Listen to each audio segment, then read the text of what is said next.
Regional de Baturité, composta também pelos municípios de Carapi, Aratuba, Barreira, Baturité, Capistrano, Guarapiranga, Itapiúna, Mulugu, Mocara, Pacuti, Palmácia e Redenção. O funcionamento dessa unidade da segurança pública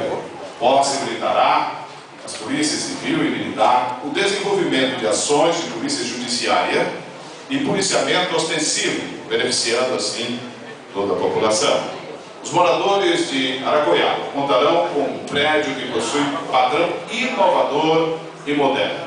Possui recepção, sala do delegado titular, do comandante do destacamento, do delegado adjunto, do inspetor-chefe, inspetoria, a parte de análise criminal, audiência, registro de BO, boletim de ocorrências, cartório, apoio à polícia militar, almoxarifado, depósito de armas, banheiro masculino, feminino, inclusive para as pessoas portadoras de deficiência física, copa, refeitório, custódia, depósito de material apreendido. Teremos celas, inclusive também celas especiais, sala de reconhecimento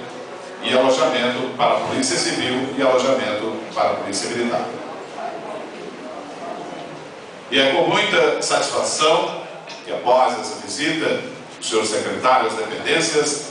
da nossa nova delegacia, que hoje temos o orgulho de participar dessa solenidade, convidamos para fazer uso da palavra a prefeita de Aracoiaba,